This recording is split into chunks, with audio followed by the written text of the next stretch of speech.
네, 국가 간 AI 주도권 경쟁이 치열합니다. 이재명 대통령은 100조 원 AI 전략을 추진할 대통령실 AI 미래기획수석에 현장 전문가를 발탁했죠. 네이버 AI 혁신센터장을 지낸 하정우 수석입니다. 하정우 수석은 AI 핵심 전략으로 소버린 AI 개발을 강조해왔는데요. 소버린 AI가 무엇인지, 어떤 기업들이 혜택을 받을지 이주환 인더스트리 애널리스트 모시고 얘기 들어보겠습니다. 이주환 박사님 어서 오십시오. 예, 안녕하십니까. AI 미래기획수석, AI 경쟁, 국가 간 경쟁에서 지금 최전선에 뛸 인물이네요. 하정우 네이버 혁신센터장, 40대, 파격 인사라는데 혹시 하정우 수석은 어떤 사람인가요?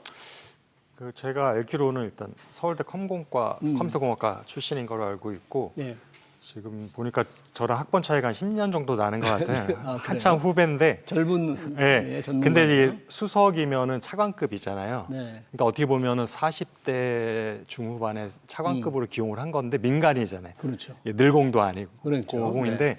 그래서 그런 면에 있어서 보통 뭐 이렇게 정치권에 있는 뭐 전직 의원이나 뭐 이런 분들이 많이 오는데 정말 비즈니스를 잘 알고 AI 전문가를 나이에 상관없이 그러니까 대통령실에다 바로 꽂았다는 청안급을 했다는 자체가 굉장히 파격 인사라고 저도 지금 생각을 하고 있고 네. 제가 볼 때 이게 끝은 아닐 수도 있다는 생각이 좀 들긴 해요.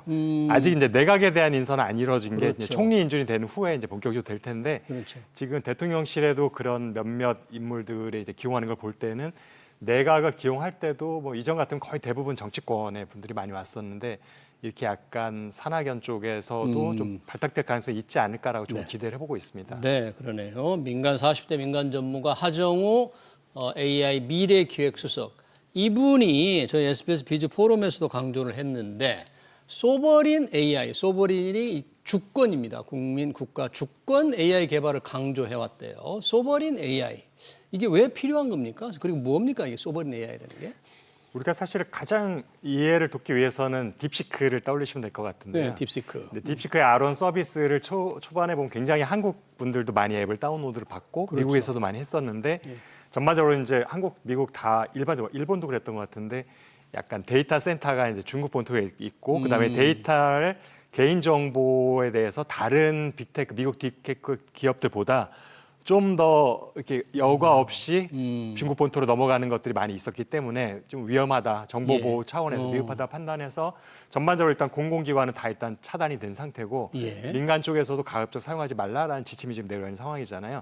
이게 바로 이제 소버린 AI 필요성인 거죠. 그럼 이제 거꾸로 지금은 중국은 차단했지만 우리 사실 미국 기업들 거는 지금 다 여과 없이 사용하고 있고 챗GPT 다 쓰죠. 챗GPT뿐만 아니라 사실은 우리가 일반적인 그냥 플랫폼도 대부분 뭐 구글이니 그렇죠. 마이크로소프트니 모든 것들이 다 미국 기업들인데 그곳은 어차피 글로벌 기업들이고 대부분 사실은 본사들이 다 미국과 데이터 센터 한국에 있지 않기 때문에 다 어차피 일부분 물론 뭐 이거 암호화 된다든지 하는 안전장치가 있긴 하겠지만 기본적으로 다 외국에 가버리는 거죠. 그런 모든 데이터 소스들이. 그러니까 그런 면에 있어서 한국 내의 데이터가 원 데이터가 한국에 머물러 있어야지만 그런 정보 보안 문제도 있고 그다음에 한국 기업들이 주도적으로 그 부분에 있어서 최소한 한국 시장에 대해서는 주도권을 잡을 수가 있는데 현재로서는 이미 한국 시장조차도 외국 기업들이 다 장악을 한 상황이잖아요.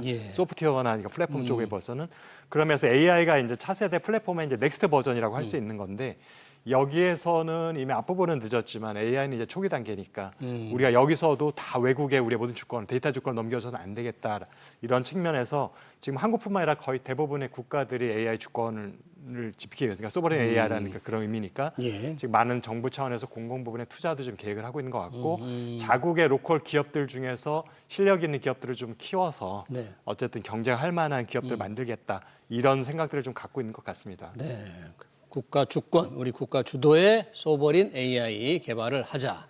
AI 경쟁이 치열한데 이거 뭐 설계를 해야 되는 문제가 있을 수 있고요. 또 데이터 센터를 구축해야 되는 문제가 있을 수 있고 그 데이터 센터 들어가는 칩을 또 개발하는데 우리는 이 메모리 칩에서는 강자인데 이른바 AI 생태계를 구축하는 여러 단계마다 종합적으로 볼 때 한국의 위치, 다른 나라에 비교하면 어느 정도 있다고 봐야 될까요? 지금 마침 이제 말씀해 주셨는데 여러 가지 이제 밸류 체인이라고 할 수 있죠. 생태계라고 할 수 있는데 일단 하드웨어 측면에서 보면은 가장 중요한 우리 뭐 엔비디아의 칩이 있듯이 GPU 핵심이 되는 칩이 있을 거고 물론 메모리가 들어가지만 HBM은 사실은 전자 칩셋을 구성하는 일부일 뿐이고 어떻게 보면 부품으로 인식이 되고 있습니다. 사실 예. AI 하드웨어 전체 공급망에서 볼 때는 예. 그다음에 패키지나 이런 쪽으로 보면 이미 TSMC가 전체를 장악하고 있는 상황이니까 한국은 정말 말씀하신 것처럼 메모리를 제외하면 아직까지는 하드웨어 쪽에서도 우리가 사실은 무슨 목소리를 낼 만한 위치에 있지 않다라는 분. 그다음에 소프트웨어라든지 아니면 네트워크 구성의 측면에 있어서는 당연히 지금 말씀드렸지만 한국의 대부분 기업들은 약간 한국 그 내수 위주로서 성장을 했던 거잖아요. 네이버라든지 SK텔레콤이라든지 대부분 기업들이 예. 그러다 보니까 굉장히 규모 측면에서도 글로벌 기업하고는 비교가 될 수 없는 정도이고 그런 면에서 규모가 이렇게 작다는 얘기는 그곳에 그동안의 많은 투자나 R&D 역량 같은 것들도 그 규모에 맞게 사실은 성장했다고 볼 수 있는 거죠. 그러다 보니까 아직까지도 소프트웨어 측면이라든지 알고리즘을 예. 짠 능력 부분에 있어서도 그렇고 예. 한국은 글로벌 시장에서는 중국보다도 한참 뒤져 있는 상황이 사실은 현실이라고 보는 게 맞습니다. 네, 그러네요. 종합적으로 보면 미국과 중국이 앞서갔고 우리가 지금 쫓아가기 위해서 지금 투자를 하려고 했는데 이재명 대통령이 선거 기간 중에 AI 100조 투자, AI 100조 전략을 공약했죠. 100조. 이 100조라는 게 우선 100조 돈을 어디서 조달할지는 차치하고라도 100조를 우선 어떻게 쓴다는 겁니까? 우선 100조라는 게 할 때는 보통. 사실 근데 뭐 이렇게 이제 대통령께서 무슨 AI 전문가 아니다 보니까 네. 사실은 어쨌든 AI라는 어쨌든 어젠다에 대해서 네. 그러니까 5년 동안 100조 원 정도 투자하겠다는 의지를 보였다고 보시면 될 것 같은데 네. 대부분 이것뿐만 아니라 반도체도 그렇고 기존의 2차 전지도 그랬고 네. 정부에서 뭐 향후 몇 년 동안 몇 조 원 정도 투자를 하겠다고 했을 때는 민간 투자를 합친 경우가 대부분 많습니다. 그래서 민간과, 정부 네. 재정으로 100조를 하겠다는 얘기보다는 예. 그중에 일부분을 정부에서 하고 나머지는 이제 민간 쪽에서 네. 같이 이제 동반하면서 투자를 해서 그 정도 규모가 되겠다라는 이제 의지로 보시면 될 것 같고 결국에는 민간 사이드에서 이제 대부분 한 90% 정도는 투자를 기업들이 해줘야 되는 거고요. 민간이요. 네. 사실은 뭐 네이버나 SK텔레콤, LG 같은 삼성 같은 쪽에서 보면 투자 계획들이 이미 나오고 있긴 해요. 근데 그런 것들이 다 어떻게 보면 아직까지는 예. 개별 기업 측면에서 본인한테 필요한 쪽이다 보니까 정부 주도하에 하나의 전체의 큰 그림을 그릴 수 있는 그런 모습은 아직은 아니지 않나. 그래서 그런 부분들이 이제 뭐 여러 가지 위원회도 만들어지고 TF도 구성이 될 테니까 네. 거기에 아마 민간에서 많이 참여를 하시겠죠. 그러다 보면은 얼핏 조율이 생각에 필요할 것 같습니다. AI 100조 하니까 엔비디아 GPU 사는데 다 들어가나 이렇게 생각이 되거든요. 근데 꼭 그런 것만은 아니죠. 우리가 일단은 기본적으로 이제 최종적으로 AI 시스템을 가동하려면 데이터 센터라는 게 일단 있어야 되는데 데이터 센터요. 데이터 센터라는 게 그냥 엔비디아 칩을 사서 그냥 논다고 데이터 센터가 되는 건 아니기 때문에 네. 그래서 전반적으로 일단은 건물도 있어야 되고 용수도 있어야 되고 엄청난 전기를 쓰기 때문에 전력망도 새로 깔아야 되는 거고 한전에서 이제 그런 여러 가지 인프라 비용들이 다 포함된 거라 보시면 될 것 같고 그다음에 엔비디아 칩을 우리가 사는 건 아니고 엔비디아 칩 세트를 가지고 구성이 돼 있는 어쨌든 우리가 서버라고 하는 것들을 우리는 구매를 하는 거니까요. 서버를요? 서버는 대부분 또 중국과 대만에서 서버만 전문적으로 렉을 조립해주는 업체들이 있습니다. 예. 폭스콘을 비롯해서 사실 우리는 이제 그런 쪽에서 최종적으로 구매를 하겠죠. 그렇군요. 엔비디아한테 우리가 구매를 하는 건 아닐 것일 거고요. 예. 이제 그래서 그런 면에 있어서 여러 가지 생태계 종합적으로 구축하는데 그다음에 약간 여기에 인력도 포함이 돼야 되잖아요. 전문가들을 인력 양성해야 되니까 그런 것들 다 포함한 것이 100조일 거라고 저는 일단 생각을 하고 네. 있습니다. 근데 100조를 투자한다니까 우리 시청자들도 그런 관심을 가질 텐데 이 수혜 기업이 있을 텐데 누가 그 혜택을 받을까? 이 100조 투자에 말씀하신 데 밸류 체인이 어떻게 될까 좀 궁금하거든요. 차근차근 얘기 들어보기로 하고요. 우리 소버린 AI, 우리 주권 AI 이런 개발에 기업들이 조금씩 지금 진전이 되고 있지 않습니까? 네이버도 뭐 개발했다. LG 뭐 연구원도 했다 그러는데 어느 기업들이 지금 이런 개발에 어느 정도까지 와 있어요, 우리는? 일단 하드웨어보다는 이제 전반적으로 소프트웨어 쪽에 가깝지만 네이버가 어떻게 보면 몇 년 전부터 삼성하고 이제 같이 사실 코어를 좀 하다가 지금은 좀 관계가 다시 틀어지긴 했지만 그러니까 네이버가 어떻게 보면은 소프트웨어까지 감안했을 땐 조금 앞서가고 있는 기업이라 보시면 될 것 같고 네이버요. 네. LG 같은 경우도 뜻밖에도 올 초에 보면은 굉장히 많은 공을 들여왔고 또한 아웃풋들이 나오고 있다는 것들 자체 개발한 어떤 엔진들의 퍼포먼스를 이렇게 보여줬거든요. 예. 이제 그런 면에 있어서 하드웨어뿐만 아니라 소프트웨어 쪽에서도 많은 기업들이 이제 관심을 갖고 들어가고 있는데 어떻게 보면 아직까지는 조금 글로벌 기업들하고 비교하기에는 조금은 떨어져 있는 상태가 아닐까. 전반적 그런가요? 경쟁력 수준이라 봤을 때 그다음에 하드웨어 쪽은 사실은 우리가 다 전량 그 수입을 해야 되는 이 우리가. 상황인 거잖아요. 예. 우리가 자체적으로 AI 칩을 개발하고 설계해서 만들 수 있는 기업이 아직은 없는 상황이니까 전반적으로 다 외산에 의존해야 되는 상황이고 그 칩셋에 한국산 뭐 HBM이 들어간다 하더라도 그건 결국은 최종 칩셋 살 때 이미 그쪽에서 사가지고 꽂아서 우리한테 오는 거기 때문에 사실은 간접적으로 뭐 한국의 최종적으로 그 칩셋이 한국에 도착해서 데이터 센터 구축된다 하더라도 사실은 반도체 기업 입장에서는 사실 한국의 고객이라고 느끼지는 않을 거라고 생각이 되고 있고요. 네. 본인들은 엔비디아가 고객이라고 생각을 하겠죠. 엔비디아. 그다음 뭐 AMD나 뭐 브로드컴이 고객이라고 생각이 될 거고요.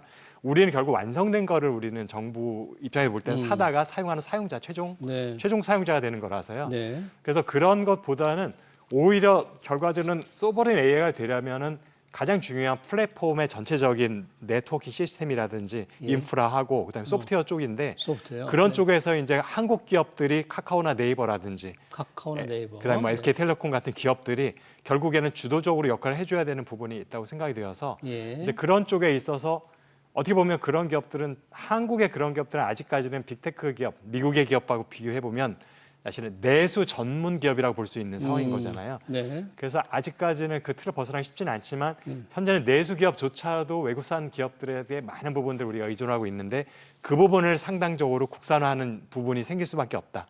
정부 주도의 소버린 AI를 추진한다고 하면 그런 면에 있어서 지금 현재 뭐 구글이 아마존, 마이크로소프트 쪽, 메타 같은 쪽에 의존하고 있는 부분들을 한국 기업들이 이제 들어올 수 있는 여지가 생겼다는 측면에서 좀 플랫폼이나 소프트웨어 기업들이 조금 더 하드웨어보다는 더 많은 수혜가 예상이 된다고 보고 있습니다. 아, 그래요? 우리나라에도 퓨리오사 AI라고 AI 있죠. 설계 여기 뭐 메타가 그때 엄청난 돈으로 인수하려고 시도를 한 정도인데 이런 회사의 기술력은 어떻습니까? 상당히 세계적인 기술력이 아닌가요? 제가 연초에 사실은 퓨리오사 관련된 분들하고 이제 같이 방송할 기회가 있어가지고 이제 저도 많은 물어보고 이제 그쪽에서 주고 하는 거 지금 이제 챗GPT 정도의 AI 수준보다는 그 넥스트 제너레이션 정도를 생각하는 것 같아요. 우리 보통 AI 다음 버전을 생각하는 게 AGI거든요. 그러니까 범용 AI라는 거. 근데 그러면 퓨리오사가 하는 게 AGI냐라고 물어봤더니 그 넥스트를 생각하고 있다고 생각하더라고요. AGI의 다음 버전, 거의 사람 정도의 독자적인 수행을 할 수 있는 정도의 진행을 생각하고 있고 그래서 완성도가 어느 정도인지 모르겠지만 아직은 양산까지 가기엔 시간이 조금 필요할 거라고 생각하지만 근데 사실은 글로벌 기업들이 인수하겠다고 타진할 정도면 이미 양산 직전까지 이미 와 있다고 생각이 되고 있고 그 기업에서 얘기로는 이미 양산이 시작됐다라고 초도가 시작됐다라는 얘기를 하고 있어서 사실은 그런 기업들이 사실은 외국에 넘어가지 않고 독자 생존하면서 유니콘 기업으로 성장할 수 있으면 한국으로부터는 굉장히 한국의 입장에서는 굉장히 큰 자산이 될 수 있다고 보고 있습니다. 네.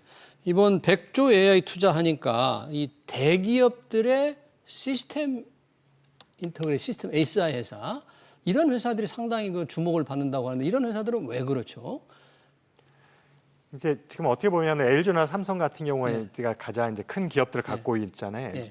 그런데 이제 한국의 SI라는 건 어떻게 보면 기업의 전반적으로 그러니까 인터넷 관련된 망 자체를 설치를 해주고 운영을 해주고 AS 사고 관리를 해주는 메인테넌스를 해주는 이제 그런 거를 전적으로 맡아서 하는 거 SI 기업들인데 그건 사실 뭐 AI라고 딱 집어서 AI보다는 전반적으로 기업들이 사용하고 있는 인터넷망, 네트워크망, 그다음에 여러 가지 기업 경영과 관련된 시스템들이 있잖아요. 여러 가지 그런 것들, 고객 관리라든지 생산 재고 관리라든지 이런 것들을 자동화하는 것들, 이런 것들을 이제 통합 솔루션을 제공한다라고 보시면 되는데 이제 그 기업들도 만약에 본인들이 AI 기능을 자신들의 솔루션에 포함시킬 수 있다고 하면은 어느 정도 이제 종합적인 뭐 토털 솔루션 제공할 수 있다는 의미인데 근데 그 기업들이 AI를 자체적으로 능력을 아직 갖고 있는 거는 아니기 때문에 이제 여러 가지 솔루션에 그거를 심을 수 있다라는 가능성 정도는 우리가 볼 수 있을 것 같습니다. 얼마 전에 SK그룹이 아마존 웹 서비스와 손잡고 울산 미포 국가산업단지에 국내 최대 데이터 센터를 짓기로 했다. GPU 6만 장이 투입된다 그러는데 이거는 뭐 어느 정도 규모의 데이터 센터라고 볼 수 있는지 이 SK의 구상은 또 뭐라고 봐야 돼요? 그러니까 SK 같은 경우가 결국에는 커뮤니케이션 텔레콤망에 우리나라에서 어떻게 보면 거의 독과점적인 기업이다 보니까 이제 그런 면에 있어서 물론 KT도 또 물론 있긴 하지만 그런 망을 이용하고 그다음에 고객 정보를 많이 갖고 있잖아요. 네. 모바일 고객의 50% 정도가 SK텔레콤을 사용하고 있으니까 그런 게 어떻게 보면 AI 시대의 데이터를 주 무기와 주 소스로 사용하는 비즈니스에서는 고객 수와 고객 데이터가 가장 핵심 자산이거든요. 예. 그러니까 본인이 일단 한국 시장에서는 가장 압도적인 고객 데이터를 갖고 있기 때문에 네. 여기에 약간 AI 능력과 AI와 관련된 그러니까 하드웨어 파워와 AI에 관련된 알고리즘을 가진 기업들하고 파트너가 되어서 이제 AI를 포함한 솔루션 있어서도 이미 갖고 있는 망이 있기 때문에 이걸 활용만 하면 되면서 굉장히 유리한 고지에 있는 거죠. 예. 그런 면에 있어서 이제 하드웨어 시스템을 구축하겠다. 하드웨어 시스템을 데이터 센터라는 센터를, 것들을. 네. 근데 6만 장이라는 규모를 생각해 보면은 조금 실망하실 수도 있을 것 같은데 이게요? 왜요? 이게 대부분 이게 텔레콤은 한국뿐만 아니라 네. 완전 100% 내수 기업이에요. 예. 그러니까 SK텔레콤이 아무리 잘해도 5천만이 한도인 거죠. 고객 수가.